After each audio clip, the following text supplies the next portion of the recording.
com zelo, queremos cuidar dessa vida como forma de louvar ao Senhor, como forma de adorar ao Senhor, Deus. Então, nos ajude a cuidar de nossas vidas e eu quero cuidar também, Deus, de pedir ao Senhor que tenha misericórdia das pessoas que estão enfermas com o coronavírus, Deus. Que em nome de Jesus essas pessoas se recuperem e que elas encontrem um tratamento adequado, que o Senhor abençoe esse tratamento e sensibilize as pessoas que têm como dar esse tratamento adequado e que em nome de Jesus essas pessoas sejam abençoadas pelo Senhor. Eu te peço que abençoe a vida de Selminha, que tenha misericórdia dela e que cure Selminha e a abençoe com saúde em nome de Jesus.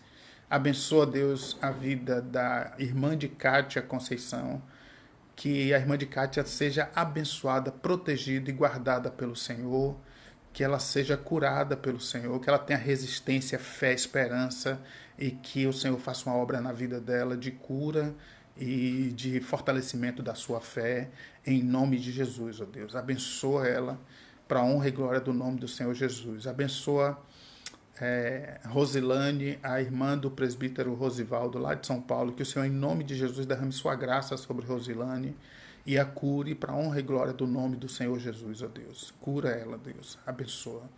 E nos abençoe, Deus, para que possamos ter saúde e vigor para trabalhar para o Senhor, em nome de Jesus. Abençoa esse país que precisa muito de honestidade, de integridade, de verdade, que o Senhor faça a verdade se revelar sobre esse país, em nome de Jesus, ó Deus. Nós te agradecemos e dedicamos ao Senhor esse louvor, essa oração, essa reflexão, que o Senhor envie o Espírito Santo do Senhor para nos ajudar nesse momento agora, de ler a tua palavra, de aprender e colocar em prática, em nome de Jesus. Amém.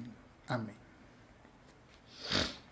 Bem, irmãos, estamos aqui e hoje nós vamos começar uma nova série de mensagens. E essa série de mensagens é da seguinte forma: nós vamos pensar, nós vamos refletir nesses dias, nos próximos dias, sobre a lógica do evangelho, que é bem diferente da lógica dessa sociedade secularizada, dessa sociedade cética, dessa sociedade materialista, é bem diferente.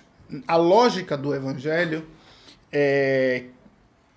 na lógica do evangelho, quem perde, ganha. Quem perde, ganha. Então, nós vamos pensar sobre isso. Nós sabemos que a lógica das sociedades, né, essa sociedade ceticista, cética, incrédula, a sociedade materialista, que só valoriza o que vê e só valoriza a matéria, até mais do que as pessoas, nessa sociedade, a lógica é a ideia de que você tem que ganhar sempre, farinha pouca, meu pirão primeiro, né? Então é por aí que as pessoas andam e por aí que as pessoas se guiam. E a gente sabe que todos estão lutando para ganhar. Todos entram para ganhar, se mexem, se movem, né, para ganhar. Todos se gastam, se doam somente para ganhar. Mas a lógica do evangelho é diferente.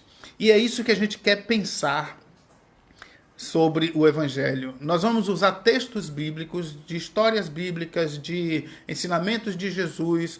Nós vamos chamar a atenção, nós queremos chamar a atenção de todos que estão acompanhando aqui, andando com a gente nessas transmissões.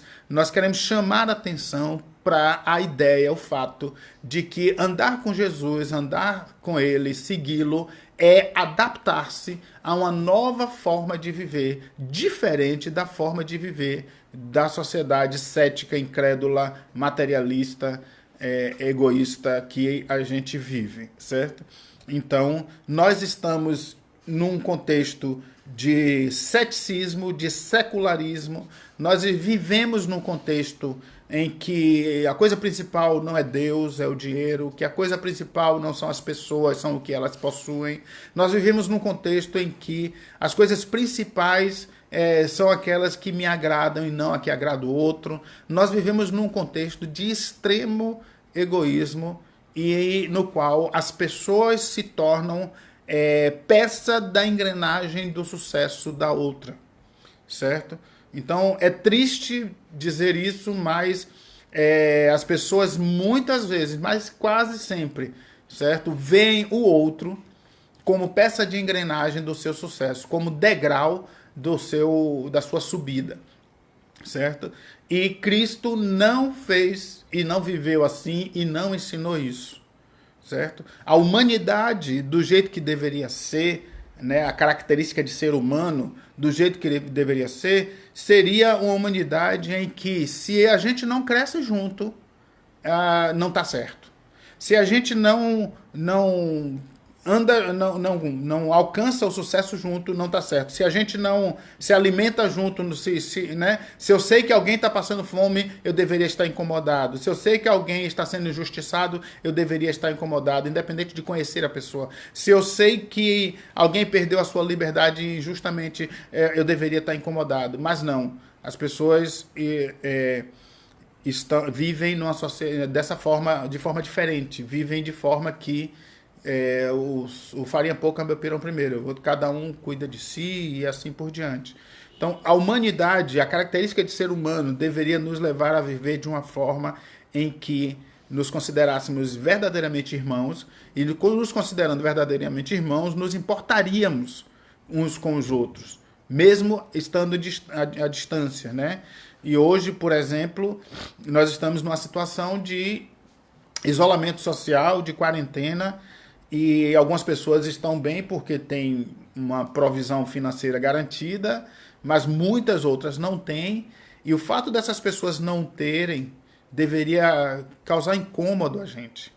A gente deveria pensar e dizer, poxa, pelo menos o que é que eu posso fazer? Eu posso orar, eu posso conseguir umas cestas básicas e levar ali em algum lugar. Alguma coisa eu tenho que fazer, mas eu não posso me acomodar com o fato de que pessoas estão sofrendo. O mundo jamais deveria se acomodar com o fato de que a África sofre até hoje com a escassez, com falta de saneamento básico, com, em alguns lugares, falta de liberdade, com as mulheres sendo tratadas como objeto, certo? O mundo deveria se incomodar, mas o mundo faz uma Olimpíada caríssima, enquanto uma outra parte do mundo está morrendo, sofrendo.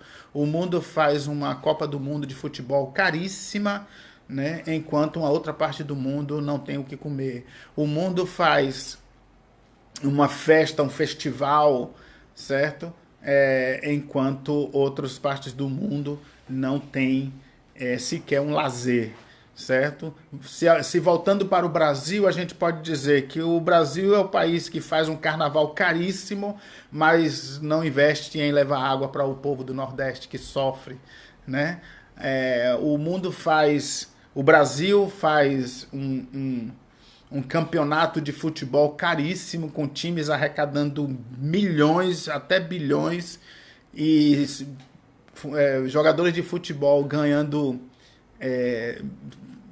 salários de 1 milhão por mês, alguns, enquanto que as comunidades ribeirinhas de todo o litoral brasileiro e até na Amazônia vivem sem saneamento básico, com escassez. Então, a lógica do mundo é essa lógica cruel de vida, esse jeito de viver cruel, enquanto que a lógica de Jesus é diferente. Jesus não está desatento a essa situação de desigualdade social, de indiferença por parte de muitos. Jesus não está desatento, Jesus sabe, certo? Jesus sabe, e o que Jesus está com isso é querendo que nós sejamos instrumentos de amenização, né? Instrumentos para amenizar o sofrimento de outros. Então, se você dedicar sua vida a amenizar o sofrimento de alguém, a injustiça de alguém, você estará sendo e cumprindo a vida cristã que Cristo deseja. Nós devemos nos preocupar uns com os outros e não nos preocuparmos só em ganhar, certo? A lógica do Evangelho de Cristo é oposta à lógica de vida, o jeito de viver, a forma de viver dessa sociedade que acabamos de falar. No Evangelho de Cristo, quem perde, ganha. Certo? Quem perde, ganha. né? Se você, Jesus fala assim que, pois, então Jesus, vamos ler o texto então, que está em Mateus capítulo 16, verso 24 a 28. O texto diz assim: então Jesus disse aos seus discípulos, Mateus 16, de 24 a 28. Então Jesus disse aos seus discípulos: se alguém quiser acompanhar-me, negue-se a si mesmo, tome a sua cruz e siga-me. Pois quem quiser salvar a sua vida, a perderá. Mas quem perder a sua vida, por minha causa, a encontrará. Pois que adianta o homem ganhar o mundo inteiro e perder a salvação, perder a sua alma? Ou que o homem poderá dar em troca da sua alma? Pois o Filho do Homem virá na glória do seu Pai com os seus anjos e então recompensará a cada um de acordo com o que tenha feito. Certo? Garanto a vocês que alguns dos que aqui se acham não experimentarão a morte antes de verem o Filho do Homem vindo em seu reino. Tá? Então, quando ele diz, quem quiser salvar a sua vida, né? Ganhar a sua vida, salvar a sua vida, a perderá. Então, mas quem perder a sua vida, a ganhará, a alcançará, a encontrará. Então, na lógica do evangelho, quem perde, ganha. Quem perde, ganha. Certo? Antigamente tinha um programa chamado Quem Perde Ganha, na televisão brasileira, que tratava-se dos gordos, obesos. Então, quem era gordo, né, e perdia peso estava ganhando saúde. Né? Então, quem perde, ganha na vida espiritual é viver como Cristo viveu, né? Porque você entrega algo, doa algo para alguém, você está ganhando amor, amizade, né? Satisfação, felicidade, respeito, certo? Então, quem perde, ganha. Na lógica de Cristo, quem perde, ganha. Na lógica de Cristo, quem perdoa é que é o beneficiado, certo? O beneficiado numa relação em que houve atrito é quem perdoa na lógica de Cristo. Por isso ele disse que nós deveríamos perdoar infinitamente, certo? Não adianta fazer conta 70 vezes 7, é infinito, tá?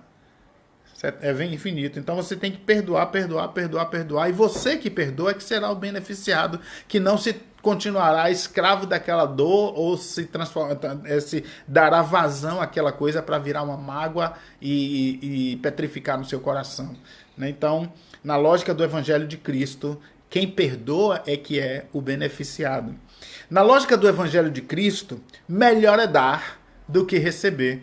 Jesus ensinou isso, que há um prazer, uma satisfação, uma alegria, uma felicidade em dar, certo? Muito mais do que em receber, certo? Então, aprenda a dar. Aprenda a dividir, a compartilhar. Não perca a oportunidade de dar alguma coisa a alguém, sabe? Não perca essa oportunidade. Também, na lógica de Cristo, quem não sabe a sua mão direita é o que fez a esquerda. Então, se você der alguma coisa a alguém, não sai por aí fazendo propaganda. Né? Como muitos cristãos hoje estão fazendo propaganda na internet das coisas que faz, certo? Então, pelo amor de Deus, certo? Se você vai dar alguma coisa a alguém, não fica fazendo propaganda na internet, porque você vai quebrar esse mandamento de Cristo, né? Não saiba a tua mão direita o que fez a esquerda. Na lógica, então, do Evangelho de Cristo, melhor é dar do que receber, certo? Experimente. Experimente dar. Experimente presentear. Experimente fora de época, porque a sociedade criou algumas datas nas quais você dá. Então, dar um presente nessas datas estabelecidas pela sociedade, pelo comércio, não é novidade, não causa impacto, não faz diferença alguma. Dê alguma coisa fora dessas datas e fora do aniversário da pessoa que vai receber. Experimente ser diferente, experimente fazer diferente, certo? O que você poderia dar a alguém? Fique atento, ore pelas pessoas. Quem sabe Deus compartilha com você a necessidade de alguém, você vai lá e dá, né? E atende aquela necessidade. Você já imaginou você se colocar à disposição de Deus para ser bênção na vida de alguém nesse sentido?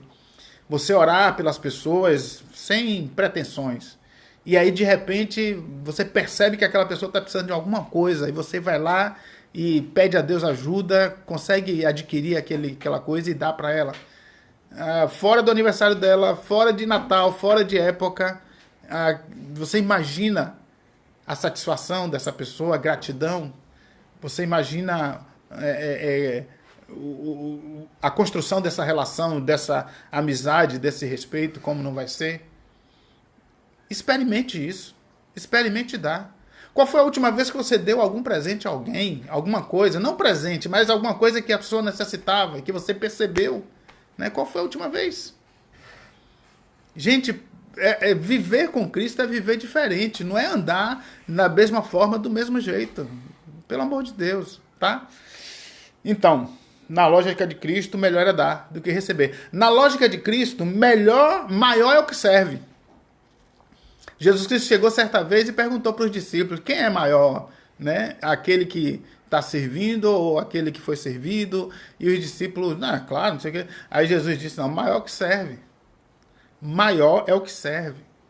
Ora, na lógica do mundo, desse mundo cético, né, egoísta, maior é o que é servido, porque você tem condições de sentar numa mesa de um grande restaurante e aí a pessoa vem e te serve como se você fosse um rei. E isso é alimentado, é fomentado, né?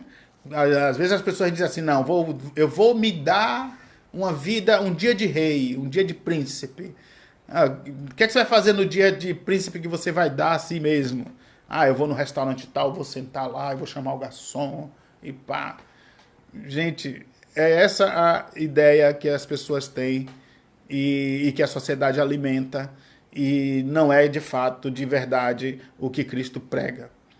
Jesus disse que maior é o que serve, ou seja, Jesus disse: eu vim para servir. Ele é o maior de todos, Senhor dos senhores, Rei dos reis, Príncipe da paz, Deus Emanuel, Deus conosco. E ele veio para servir. E ele está dizendo que se nós imitarmos ele, né, precisamos aprender isso, imitar a Cristo e entender que maior é o que serve. Não perca a oportunidade de servir.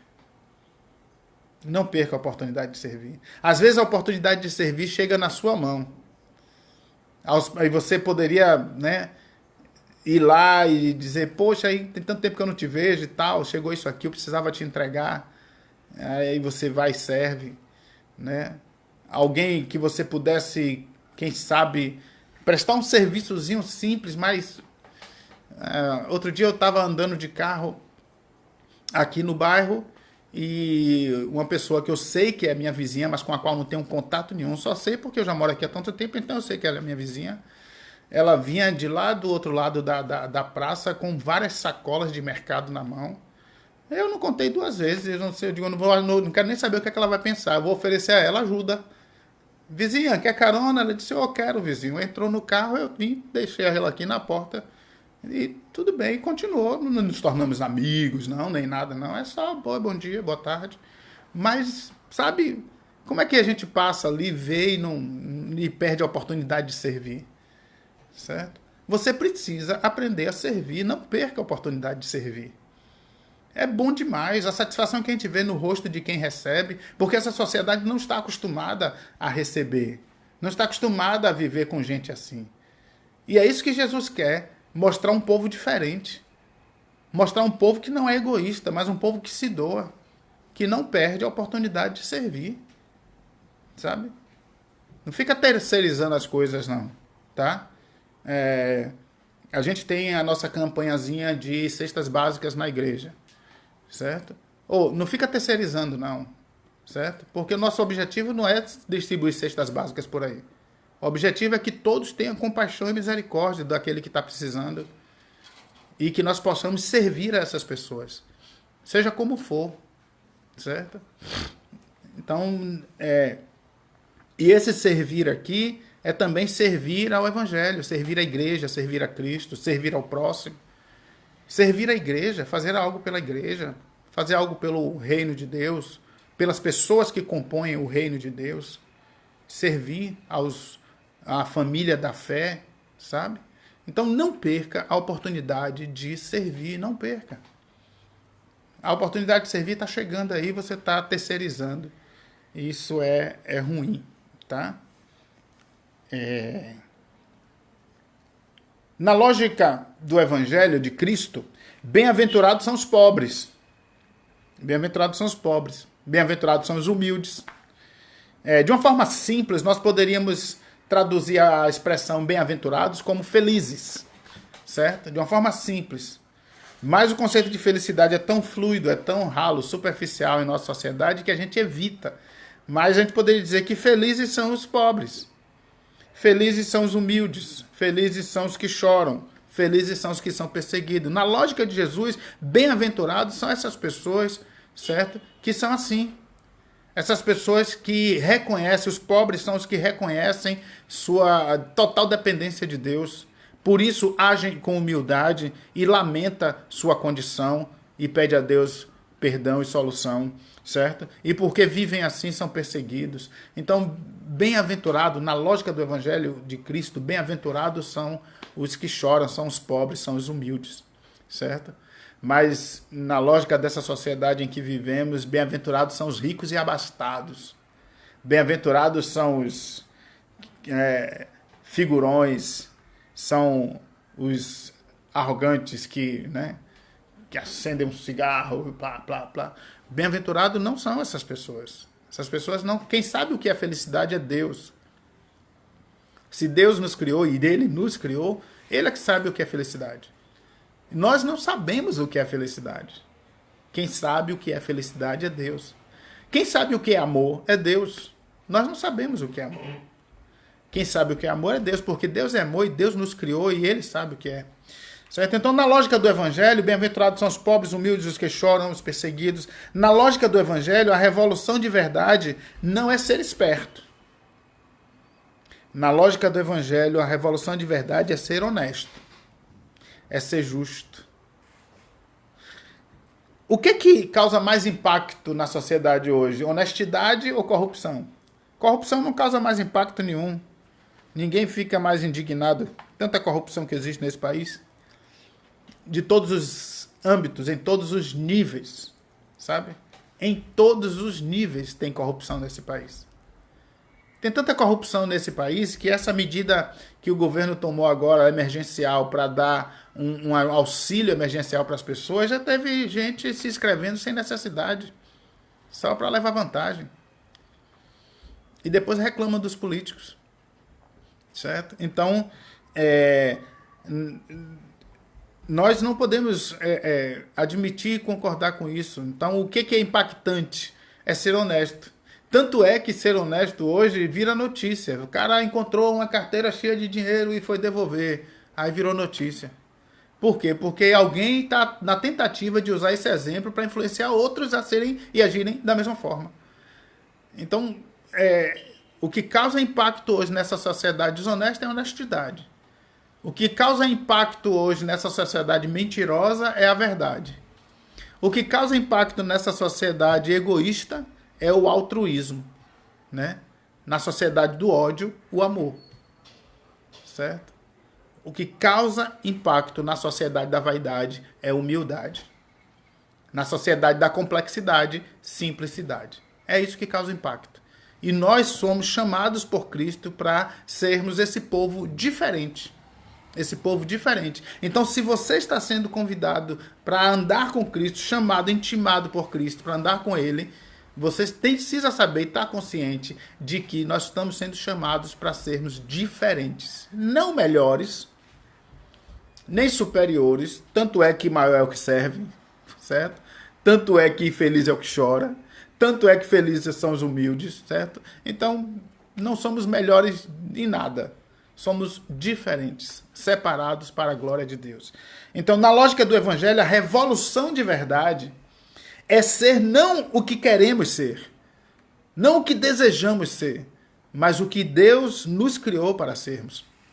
Certo? Então, na lógica de Cristo, revolução de verdade é ser o que Deus quer que sejamos e não viver da forma que queremos. Certo?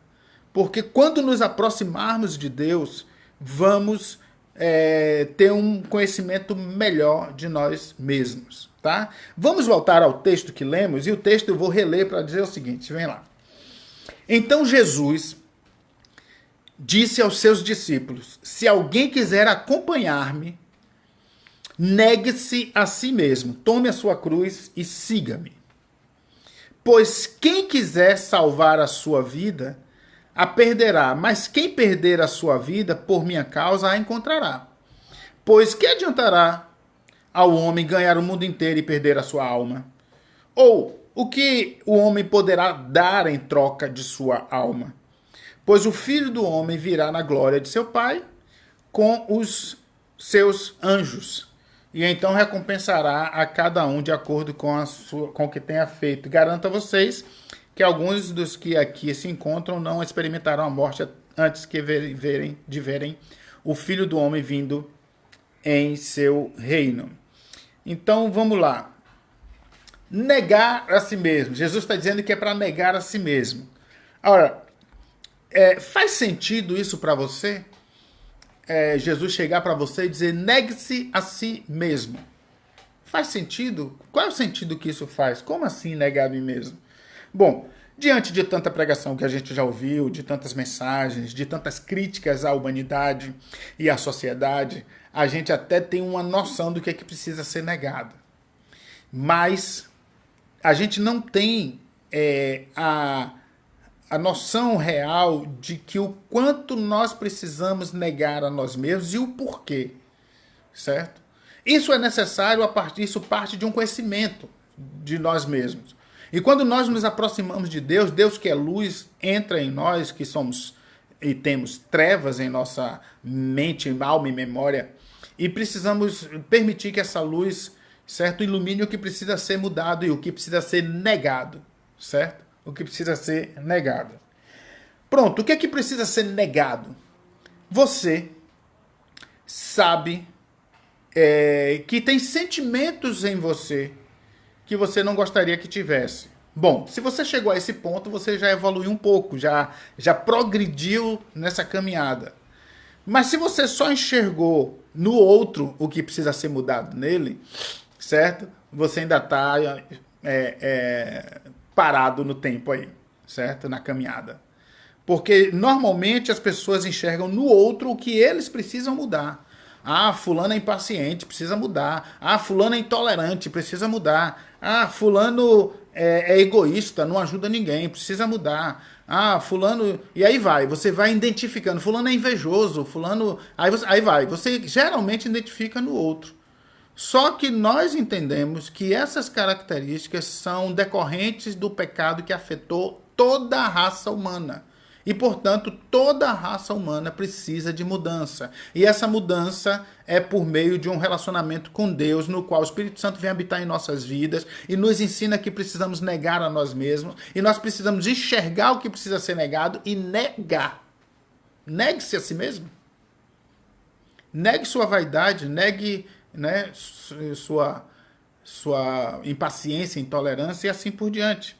Então, negar a si mesmo significa caçar o direito de existir do seu eu mimado, teimoso, melindroso, autoritário e tudo que não combina com Jesus.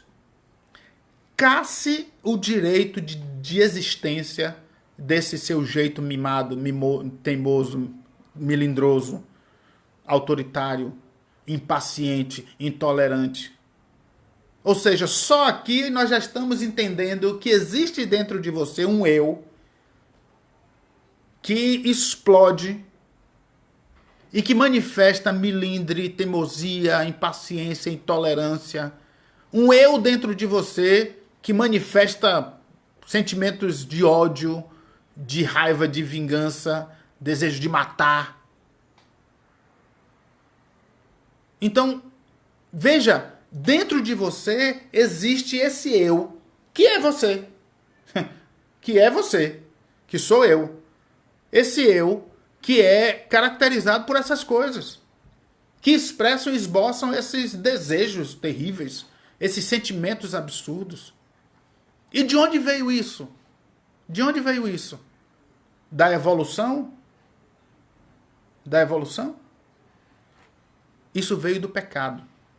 O pecado entrou na humanidade, afetou toda a humanidade, E o homem decaído tem uma natureza corrompida, e essa natureza corrompida manifesta essas características que precisam ser combatidas, e só será combatida pelo Espírito Santo habitando em nós, e nós em parceria com Deus, orando, buscando, e em parceria com a igreja, com os irmãos, recebendo a ajuda dos irmãos, nós vamos sendo lapidados todo dia, né? Mortificando o velho homem e deixando o novo homem que nasce com Cristo entrando em nossas vidas sobressair. Então, negar a si mesmo é caçar o direito do velho homem. Caçar o direito do eu teimoso, do eu melindroso, do eu egoísta, vaidoso, arrogante, invejoso, odioso, prepotente. Você precisa entender que esse lado seu, da sua vida, que manifesta esses sentimentos, não pode existir mais. E você tem que negar a si mesmo. E aí, como é essa ação de negar? Você tem que pedir ajuda a Deus, e eu também. Porque você pode... É como você está diante de uma situação em que você é pisado, magoado, em que você é xingado, e você tem que reprimir esse eu que vai querer reagir. Você sendo injustiçado ou não, pisaram no seu calo, você tem que reprimir esse eu que vai reagir. Para reagir de outro jeito. Não para deixar de reagir, mas para reagir de outro jeito.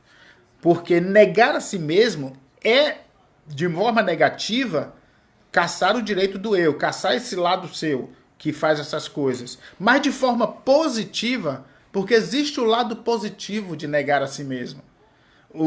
De forma positiva, negar a si mesmo é dar espaço à existência do eu que reflete a imagem de Deus, que reflete a semelhança de Cristo. O eu humilde, o eu altruísta, o eu amoroso, paciente e humano. Nós somos a imagem e semelhança de Deus, mas a imagem e semelhança de Deus está reprimida. Jesus vem e se mostra como um exemplo dessa imagem, dessa semelhança, pois Colossenses fala que ele é a exata expressão do Deus Pai, a imagem de Deus invisível, a exata expressão de Deus Pai. Jesus vem e se mostra e ensina pra gente como é que se deve viver. E nós precisamos aprender com Jesus como é que se deve viver. Então aprendemos que negar a nós mesmos é negar essa nossa natureza corrupta, corrompida, terrivelmente, e então dar espaço para que a imagem e semelhança de Cristo, de Deus que somos, se sobressaia a natureza corrompida. E aí como é que a gente faz isso? Somente com a ajuda de Deus, do Espírito Santo de Deus. Somente tomando uma decisão de andar com pessoas que reforçam a nossa fé, de conviver com pessoas que reforçam a nossa fé, sabe? A importância da comunidade é essa, de nos ajudar uns aos outros, nos apoiarmos mutuamente para juntos refletirmos a imagem de Cristo, juntos refletirmos a imagem de Deus. Nós somos a imagem e semelhança de Deus, e a imagem e semelhança de Deus que está em nós está sufocada por essa natureza corrompida que precisa ser negada. Negada. Na hora da raiva, negue-se a si mesmo, não tome atitude nenhuma. Na hora da vingança, negue-se a si mesmo, não tome atitude nenhuma. Então, de forma negativa, negar-se a si mesmo é caçar o direito de existir desse eu mimado e assim por diante. Melindroso, autoritário, egoísta, vaidoso. De forma positiva, é dar espaço para a existência do eu que reflete a imagem e semelhança de Deus, que reflete o altruísmo de Cristo, a humildade de Cristo, o jeito amoroso e paciente, né, sábio e humano de Cristo, certo? Isso tudo por quê? Porque nós somos criados humanos. Mas nós não somos nem um pouco humano. A palavra humano vem da palavra humus. A palavra humus quer dizer terra, lama, lodo. E um homem humano, ele foi criado da terra, da lama, do lodo, né? Foi criado da terra, do pó da terra.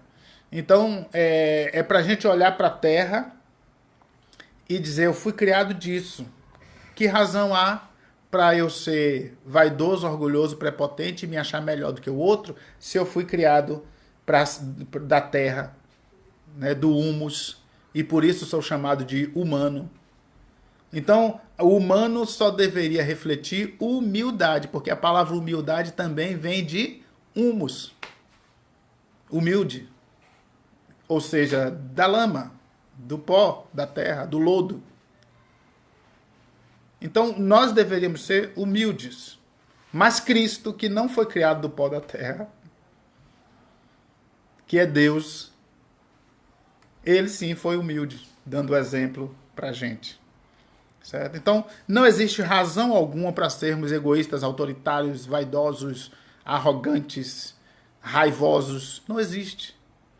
Nós fomos criados para sermos humanos, mas tem muita gente querendo ser divino, outros querendo ser mega super humanos, ao contrário, né? Super mega humanos, e outros querendo ser, né, espaciais, transcendentais, seja lá o que for. Mas nós precisamos refletir a imagem e semelhança de Cristo. Tudo isso a gente está falando sobre o negar a si mesmo. Então, viver o evangelho de verdade é adaptar-se com a força do Espírito Santo de Deus ao que Deus propõe para nós. Certo? Então, Deus propõe para nós que nós sejamos humanos, que nós venhamos a agir sempre de acordo com o que aprendemos com Cristo. O desafio é colocar em prática, certo? E aí nós precisamos atentar para isso. Aí o texto continua lá, a gente ficou aqui só no negue-se a si mesmo, mas o texto continua dizendo, pois que adiantará o homem ganhar o mundo inteiro e perder a sua alma? Aí a gente diz o seguinte, a autoajuda, como a Bíblia na mensagem fala, a autoajuda não é ajuda de jeito nenhum. Significa o seguinte, Jesus está dizendo negue-se a si mesmo, e você não vai conseguir fazer isso sozinho, por si só, você precisa de ajuda de Deus, pois a autoajuda, você tentar ajudar a si mesmo para colocar em prática o que propomos, não vai funcionar, não é ajuda nenhuma. De que adianta o homem ganhar o mundo inteiro e perder a sua alma? Não adianta, você não vai se ajudar, certo? Ganhando o mundo inteiro, porque a sua alma, que é o principal, que é a sua vida, o bem mais precioso que você tem, do qual você deve cuidar, de quem você deve cuidar, certo? Você não tem condição de cuidar, a autoajuda não vai resolver, certo? Não é o dinheiro que vai resolver o problema da sua natureza, não é uma casa bonita que vai resolver o problema da sua natureza. Pelo contrário, todas essas coisas, esses bens, pode potencializar, pode dar vazão a essa natureza corrupta, arrogante, prepotente, que se acha melhor do que todo mundo, certo? E não é por aí. A autoajuda não é ajuda de jeito nenhum. Nós precisamos da ajuda que vem do alto, da ajuda de Cristo. Nós precisamos da ajuda uns dos outros, porque fomos criados para nos relacionarmos e para vivermos uns com os outros. Daí que é extremamente necessário a comunidade cristã.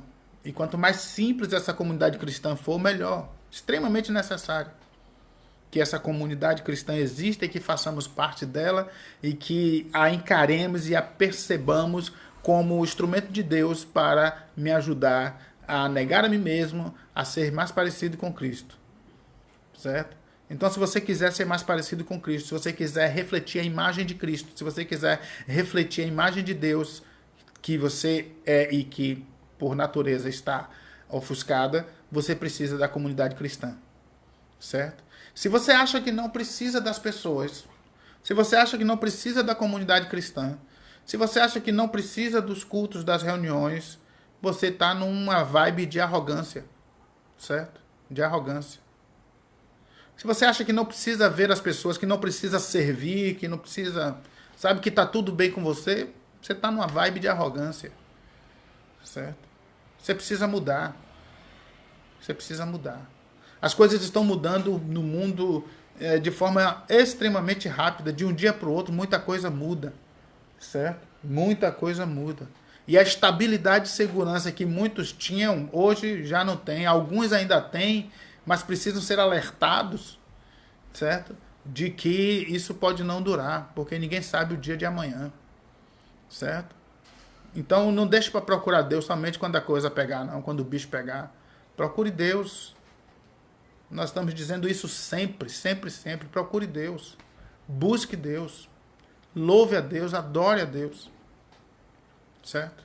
Sempre, sempre estamos dizendo isso. Tá? E a autoajuda não é ajuda de jeito nenhum. E mais, o autossacrifício é o cantinho do conhecimento de sua verdadeira identidade. O autossacrifício é o cantinho. Isso está escrito lá na Bíblia, a mensagem, nesse texto. É uma forma de traduzir esse texto que lemos na Bíblia, a mensagem. O autossacrifício é o cantinho do conhecimento de sua verdadeira identidade. Pastor não é psicólogo, mas ele estuda algumas matérias de psicologia, e porque ele lida com gente, lida com pessoas. E é claro que a psique, a alma humana, a mente humana precisa de ajuda, de conhecimento, precisa de orientação. Todos nós precisamos.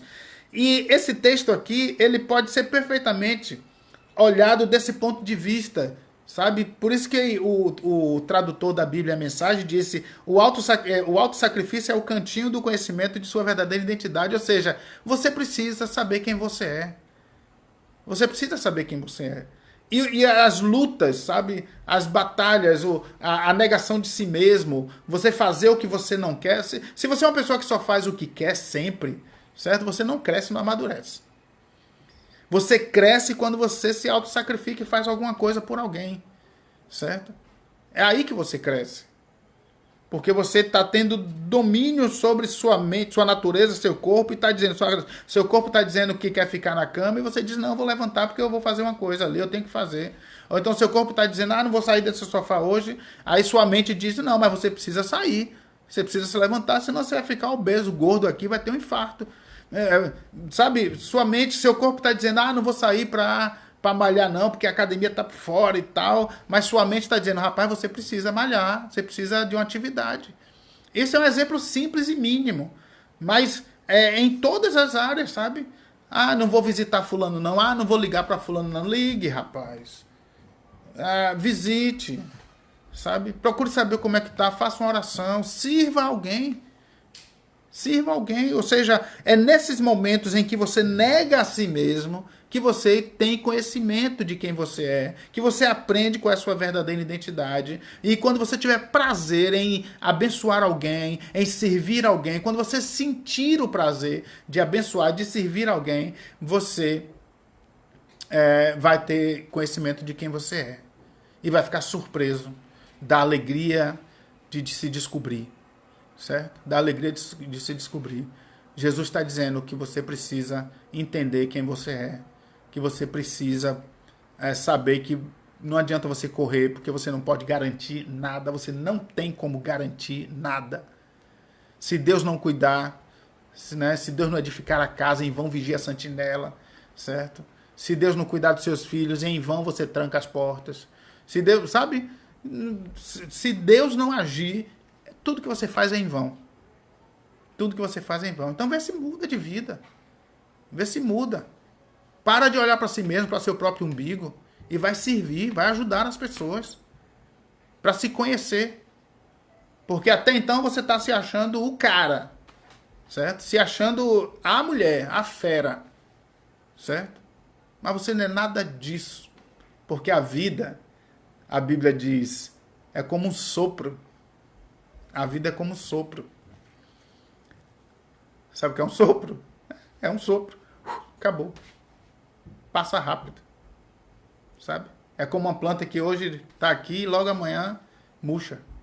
É a Bíblia que diz isso. E você está achando que a vida é eterna, que você pode ser eternamente assim, desse jeito? Viver desse jeito? Pode não. Então o autossacrifício é o cantinho do conhecimento de sua verdadeira identidade. Agora, nada disso que a gente está falando aqui pode ser exercitado, pode ser posto em prática sem fé. Sem fé. Certo? E a fé em Cristo, a confiança de que Cristo está falando uma coisa que eu devo colocar em prática. Então, Cristo está falando isso que a gente leu. A fé é essa confiança de que isso que ele está falando, eu tenho que colocar em prática. Se você tem fé em Cristo, você vai colocar em prática isso que ele está ensinando aqui.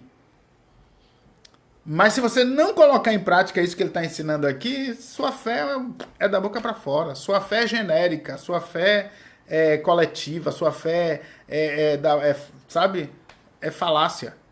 Sua fé é só da boca para fora. Mas se você entende que o que Cristo está falando é necessário e você põe em prática, você confia que ele está falando uma coisa importante, você vai pedir ajuda a ele para colocar em prática, aí você está exercendo uma fé pessoal em Cristo. Uma fé pessoal. Porque viver pela fé não é viver uma vida de autocentrada. Uma vida autocentrada em que você é o centro de tudo, tudo é voltado para você. É uma vida centrada em Deus. Viver pela fé é viver uma vida centrada em Deus. Viver pela fé não é viver uma vida própria, de vontade própria. Mas é uma vida que reflete a vontade de Deus. Não é uma vida de autopreservação. Ah, eu estou me preservando porque a situação está, o bicho está pegando e tal, né? Não, é uma vida de autodoação. Você se doa. E não só doar o que você tem e conseguiu, auferiu ao longo do mês trabalhando, não. Mas é se doar. Se doar. Por isso que eu estou dizendo que nossa campanhazinha simples de cesta básica não é uma coisa para você terceirizar, não. É para você participar. Então encontre uma forma de participar. Certo? De participar. Se doando. Não só doando o que você tem, mas se doando. Certo? Se doando. Então, não é uma vida de conquistas pessoais, mas viver o propósito de Deus. Viver pela fé não é a vida de autoconfiança, mas uma vida de confiança em Deus. Viver pela fé não é uma vida de independência, mas uma vida de dependência de Deus. Viver pela fé não deve ser pelo mérito próprio. Nem existe, né? Fé pelo mérito próprio, mas viver pela graça de Deus, certo? Porque fé é uma convicção profunda sobre Deus, uma confiança irrestrita em Deus e uma fidelidade absoluta a Deus. Isso é fé, certo? E mais importante do que aquele que crê é aquele quem se crê. Mais importante de crer é em quem cremos. Nós cremos em Deus. Deus, o Criador de todas as coisas, a quem devemos a vida, a honra, a glória e o louvor. A quem devemos tudo que temos, seja pouco, seja muito. Deus é esse Criador. O Deus que cremos é o Deus Criador de todas as coisas. Sabe? E quando falamos de Deus, falamos de um Deus definindo-o com seus adjetivos. E não definindo com um nome próprio, porque ele não tem um nome próprio. Ele é o Criador, ele é o Senhor, ele é o Eu Sou. Ele é o Deus Todo-Poderoso, Senhor dos Senhores, certo? Então, sem fé é impossível agradar a Deus. Sem fé é impossível agradar a Deus, certo?